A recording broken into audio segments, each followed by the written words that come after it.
It's time for Ask the Expert, your chance to learn something new every day. Let's find out who our expert is today. We have a lovely musical duo with us, Crow and Gazelle, live from Texas. How are you guys doing?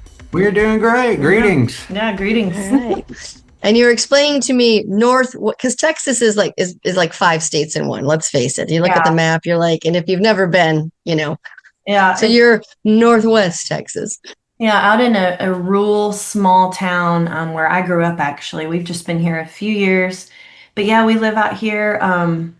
There's literally nothing to do except make art, really. So it kind of works in that way. Yeah, it's good that way. Yeah, it's a good spot to create from. Yeah. Okay.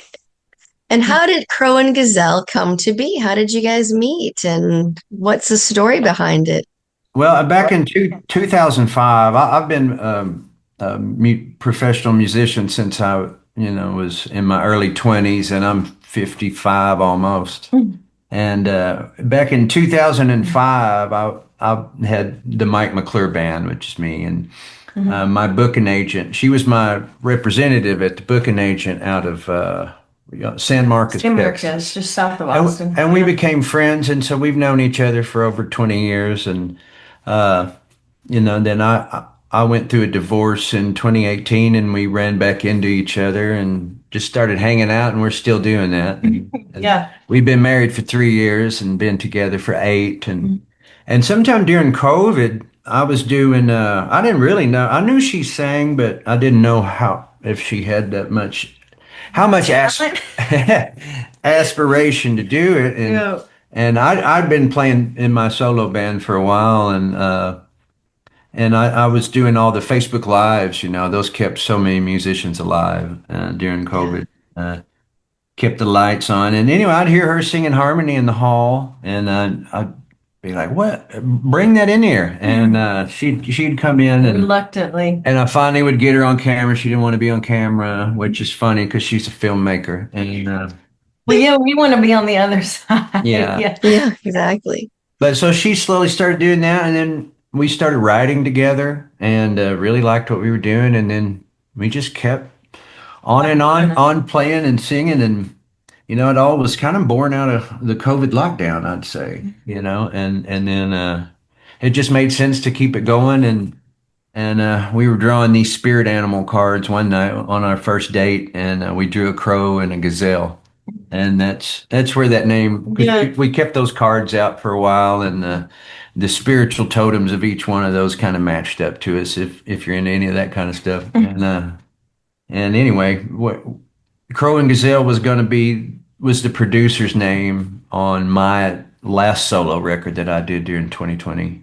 And she helped me produce it, and so I suggested, let's say Crow and Gazelle produce this, and then the next thing you know, we've got a band, and we called it that. Yeah, that was a good synopsis. Yeah. I like that.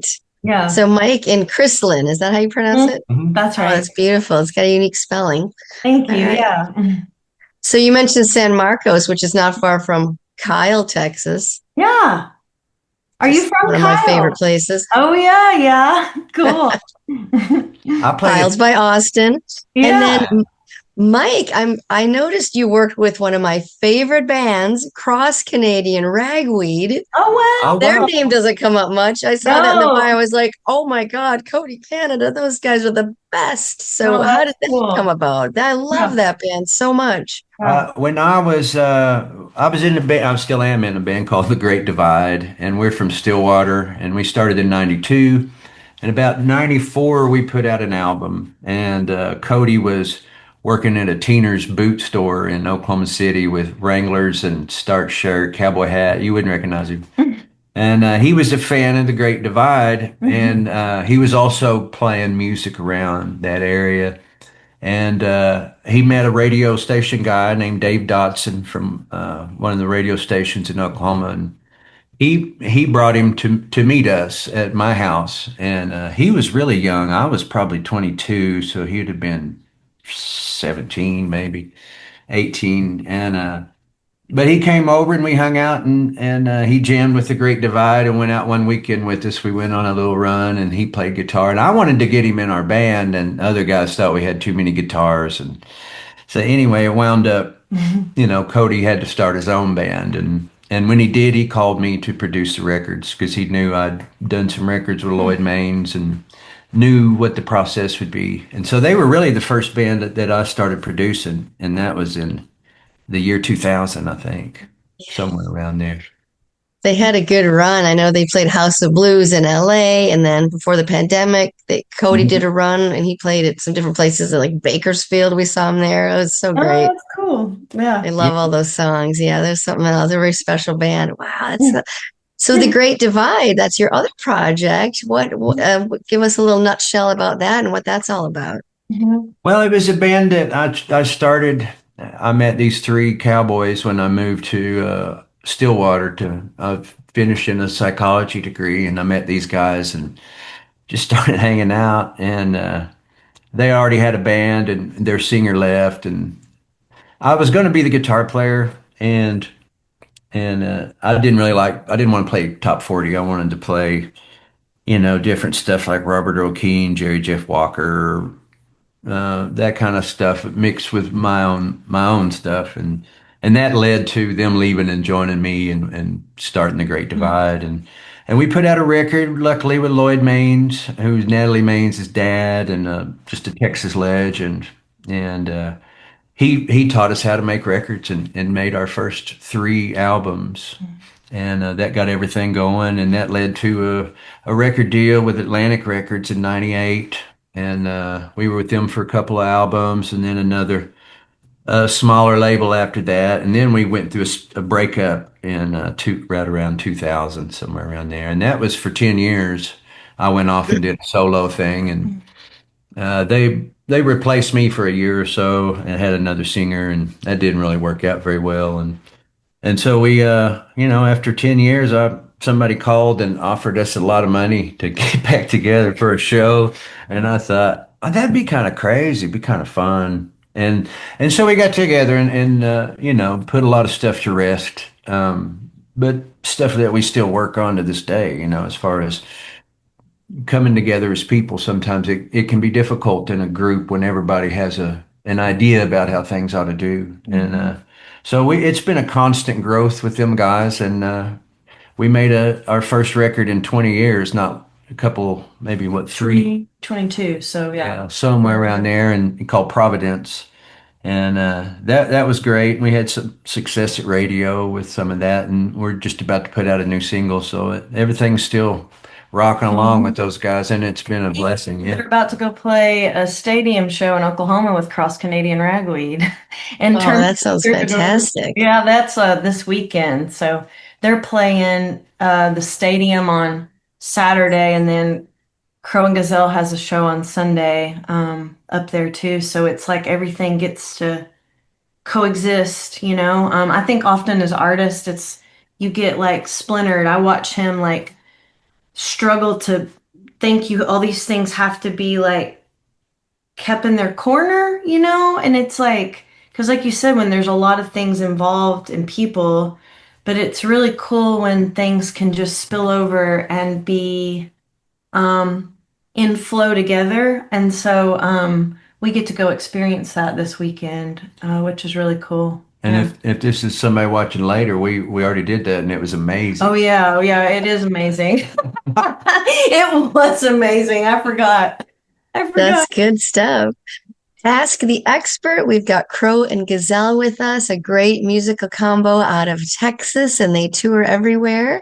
You can always go to crowandgazelle.com. It's got all the information, the links to all the music and the tour dates. So Truth Be Told is what you're working on now. You're concentrating on the new album. When was it written, and tell us about what we can expect on that record. Well, so the album, we put out our debut album in 2024, and then to be honest, it was like, okay, well that happened because I had never, I'm new at being a musician in a public way, and then we just kept writing, but really didn't know when or how it would all transpire to do another album, because it's such an undertaking when you're an independent artist. And but then towards the end of 2024, really just the nature of the state of the world, and things that we both were going through, as individuals and collectively as a couple, in terms of like, it deconstruction has become a much more popular word than it used to be. But I actually did my master's, and my thesis was all on deconstruction like 15 years ago. So I'm like I love turning things over and looking at all the different ways that something can be true or false, and so we were in the midst of that great unlearning and learning, about our history, about myths of religion, and certain truths that maybe are just opinions. And so in the midst of all of that, and something that Mac was going through, with his mom, these songs started just coming together. Hmm. And they all shared something. And initially that was not intended.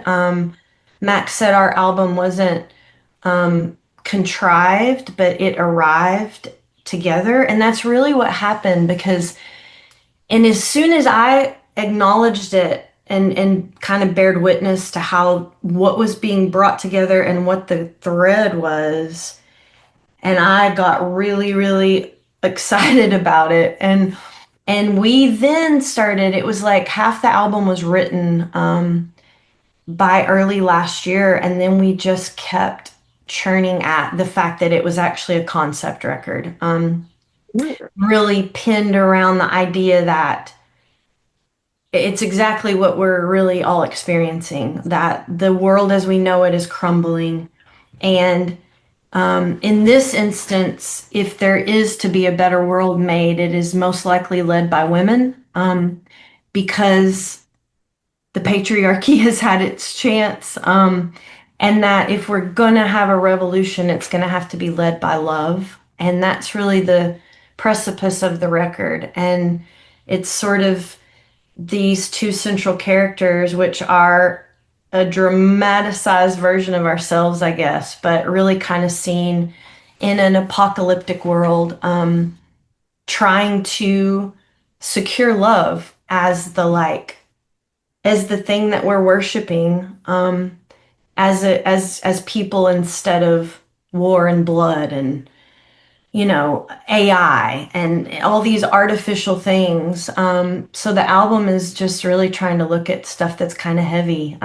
That's one thing.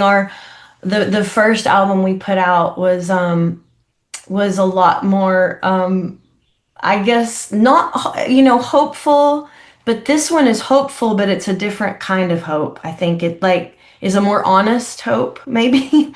Mhm. Yeah, that's kind of that, and it'll be out, yeah, in May. So yeah. And How Will It Fall? That's a really cool Mm-hmm. song. What can you Thank tell you. us about that song? I like that song a lot. That song was really just kind Really of cool. deconstructing the story of Adam and Eve, like and Mm. original sin, and how worthless people can feel because of that. And And he really saw the to piggyback on that, like he came up with the melody and the beginning. It often starts, he has the melody and will have started something, and then we'll come together. And he came to me because I'm someone that has, deeply, deeply, I'm a highly sensitive, out there in the divergency world of the brain, and the way things are felt, can sometimes, I deal with a lot of, PTSD and trauma, but I have carried those wounds of believing that the fall of the world was the fault of women, and that I was unworthy unless a man told me that I was. I really kind of carried that my whole life, and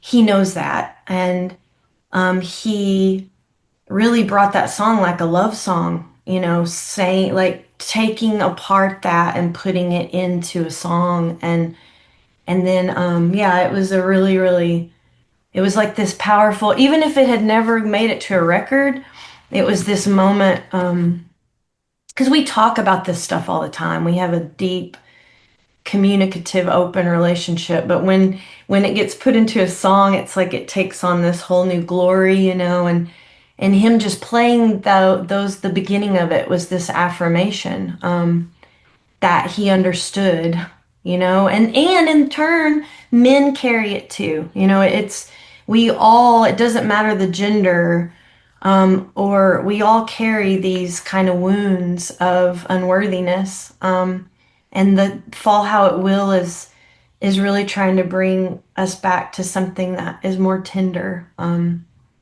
more full of love. Yeah. And more accepting. And more accepting. Yeah. Yeah. People using religion to put down somebody that's different than them.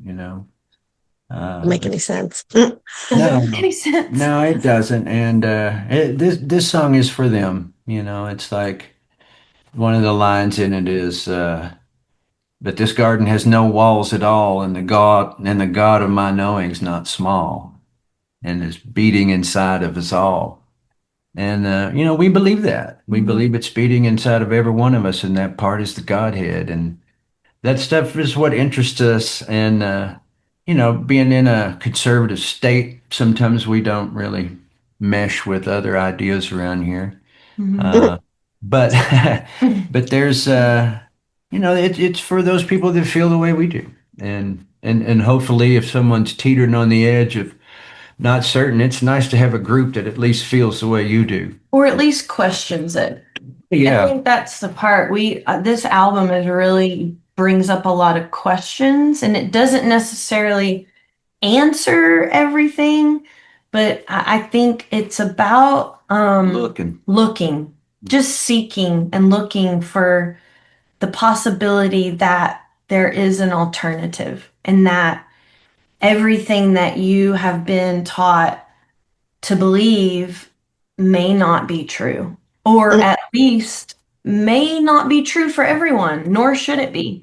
We're not here to tell anyone that they should believe a certain thing. It's just, I don't think that our beliefs should lead to people being having bombs dropped on their head in the middle of the night. And if that is the version of God that you've come to accept, I think maybe look at another way, and that there's another possibility. Yeah. And love is our superpower. That's on your press materials as well. That's really a powerful statement. And we kind of need that in the world right now, I feel like. So expand on that a little bit.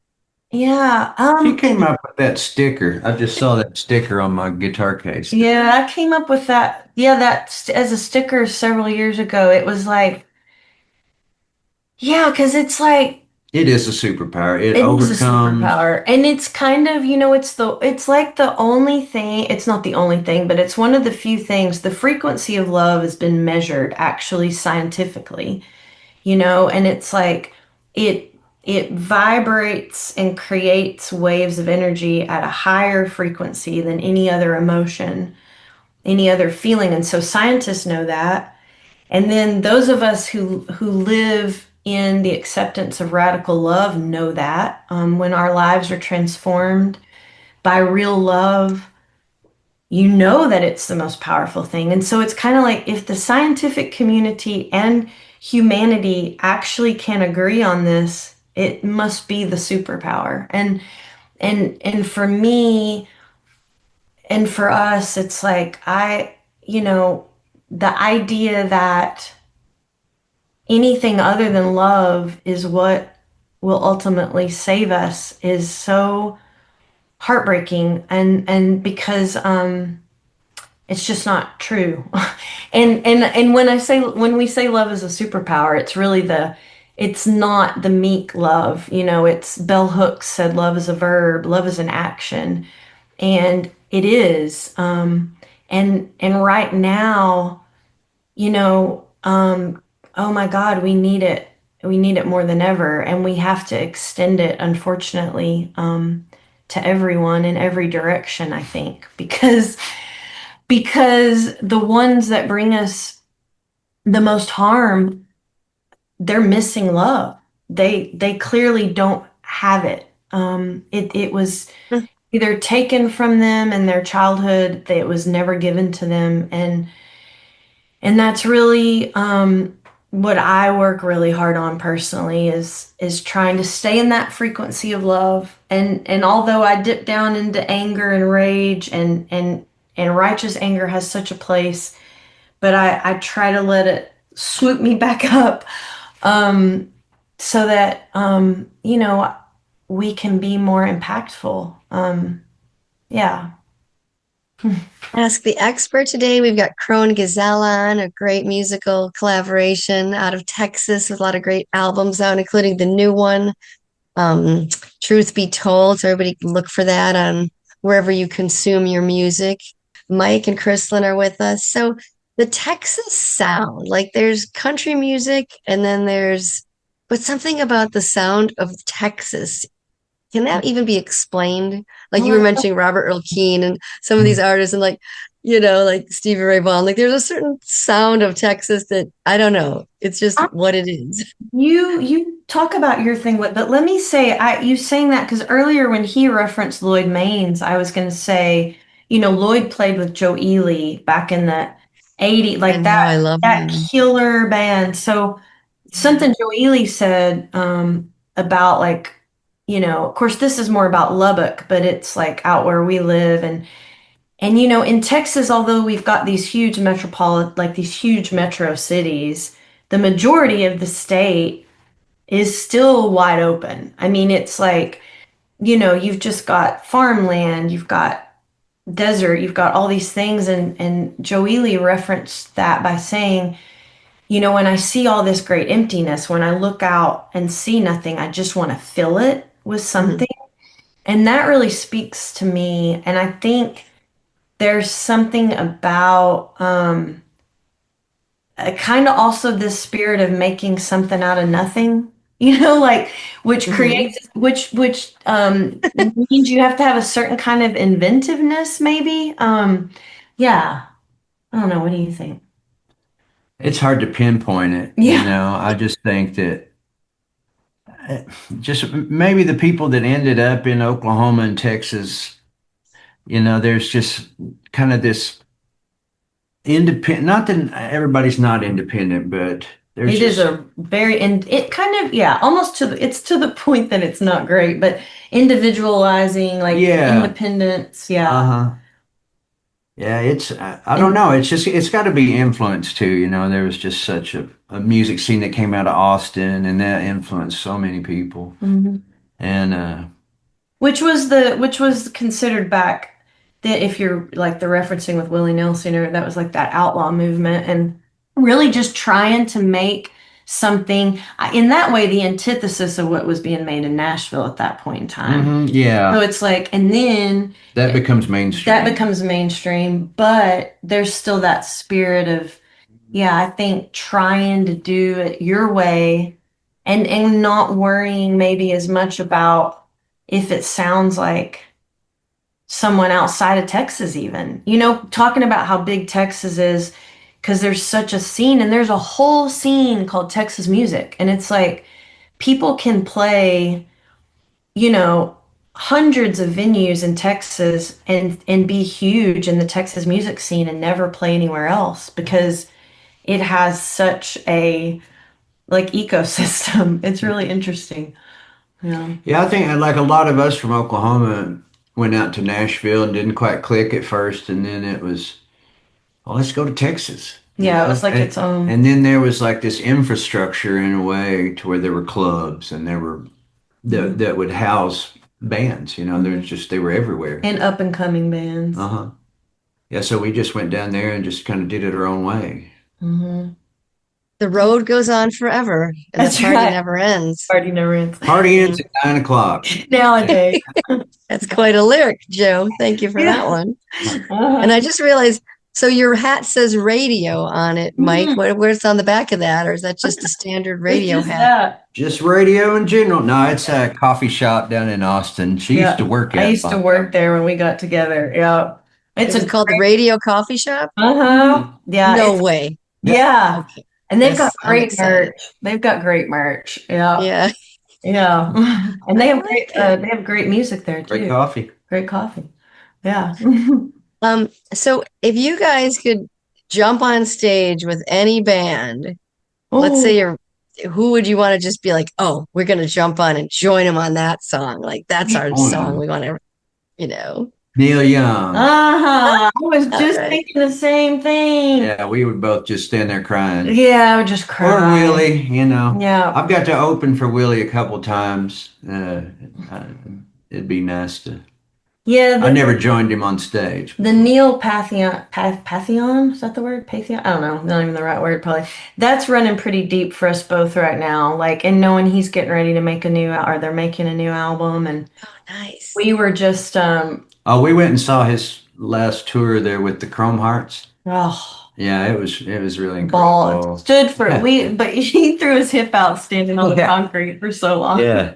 It was I great. saw that at the Hollywood Bowl, and the sound was Oh, yeah. perfect. I couldn't Oh. believe how perfect it sounded. I was like, I've Oh, never it seen a band was. sound that good at Oh the my Hollywood Bowl in my life. It was really fantastic. God. So you saw was so- yeah, it was just so moving and so good. And yeah. She'd never seen him before. Yeah, I'd never seen him, but that we love him and love his songs, but it's that I also think talk about like doing it your way. Mhm. I mean, he is one of those like the fire. Like if you want to gather around something, he would be it for us in terms of just trying to stay true to ourselves and being as weird as you are. and being as weird as we need to be. Yeah, that I've never felt more comfortable. I don't like really large. I'm my anxiety. Everything is so much better, but sometimes still like really big events. But I've never felt more comfortable in a large crowd than at the Neil Young show in Denver. I kept thinking I recognized people. I mean, like it just felt. Yeah, like give us the outcast and the whatever. Yeah, people being true to themselves, I guess. Neil kind of like signifies that. Yeah. So we would love to jump up and sing anything. And if I don't know Which song would be the song? the song, I know it's hard to pick one because it is you Neil pick Young. one. but- I don't know. Probably. For you, Oh man, trying to think. Powderfinger. I would lose my mind. I would lose my mind too. Just be crying singing that. That or after the Gold Rush. Mm-hmm. I was She just does like, a cool Hey Hey. Hey Hey. If I could harmonize with him on Hey Hey, You'd be too busy crying. No, Neil, we'll keep it together. You see this, I will not cry. Only a little. I don't feel like he probably likes criers, right? Especially on stage. Get out of here. Yeah. All right, that's wonderful. Yeah, it's like that. I remember once seeing this poster. It was the Tom Petty musical tree, but it Mhm. started like with the birds and all the people that kind of I don't know what it was. All these artists, and it was so interesting. So there's probably a Neil Young one of those where Yeah. people hear him and then they did it their way and this way, and he just spawned a lot of that, probably Yeah, including you Rick guys. James. You know? Yeah, I know, right? I know. That's a odd trivia. Like, thank you, Casey Kasem, teaching us that a million years ago. But like, he did what? Yeah, that's an interesting one. Crow and Gazelle, well, congratulations on the new album, Truth Be Told. Everybody look that up and stream it and buy it and go to the shows, crowandgazelle.com, find out all their tour dates. Mhm. And well, we're so glad you got to be on Ask the Expert. It was great information, and your music is just soothing and happy and deep lyrics. It's really great stuff. Thank you. you. Thanks for having us. Yeah, thanks for taking the time. Hopefully we'll see you course, out you in too. Los Angeles or in Denver. Who knows where? Are they still doing music at American Pie, that record shop? Once in a while, they do have Yeah. shows there. It's a really cute store. It's glad you brought that up. Old Town Camarillo. Yeah, it's a great place. Oh, that's cool. We want to try to get out that way at some point. That'd be Yeah. looking around online, and I saw that. It looked really like a cool record shop, coffee shop. Yeah. Yeah, you could do a little like acoustic run up and down the West Coast. That'd be rad. We'll Yeah. be there. That'll be a stop for sure if we can. Yeah. I have a tambourine. I'm ready to go. Okay. I'll bring it on. And we'll do your favorite Neil Young song. Oh my gosh. Which What one would is that that? be? I don't Yeah, even by know the what that way. would be. Wow. Yeah. It's hard Yeah, to he's say. hard to pin down. Depends on the mood. Yeah. All right, Well, perfect. thank Well, you thanks again, so Crow and much. Gazelle. Much Yeah. success, and we'll catch you on the next couple Perfect. singles. Thank you. All right, bye. Have a great day.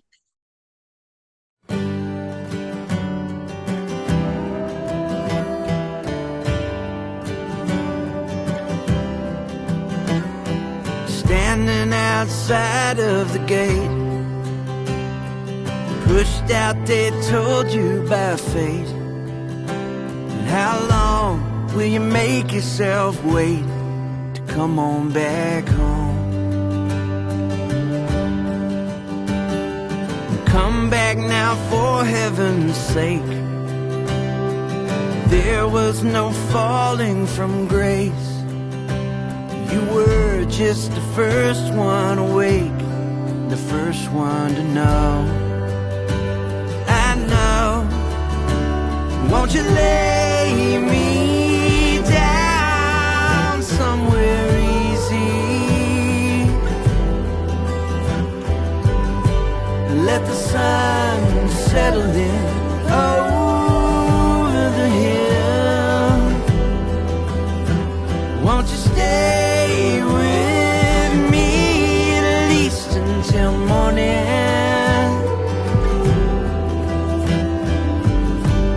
Let the night fall how it will.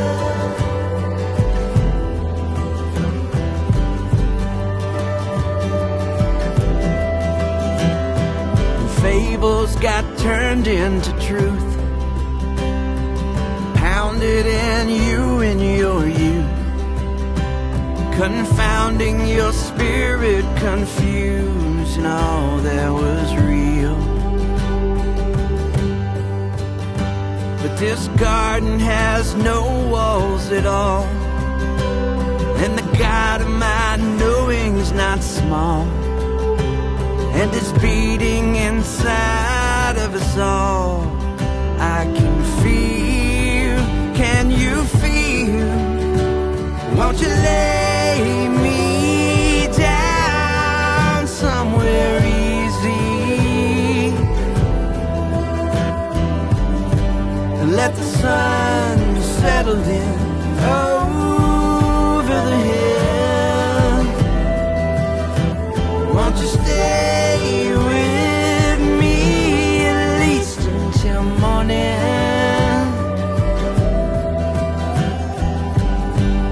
Let the night fall how it will. Won't you lay me down somewhere easy? Let the sun settle in over the hill. Won't you stay with me at least until morning?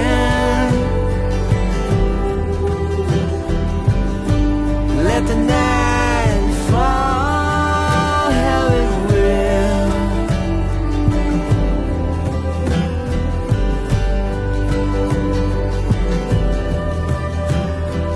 There was no falling from grace. You were just the first one awake, the first one to know.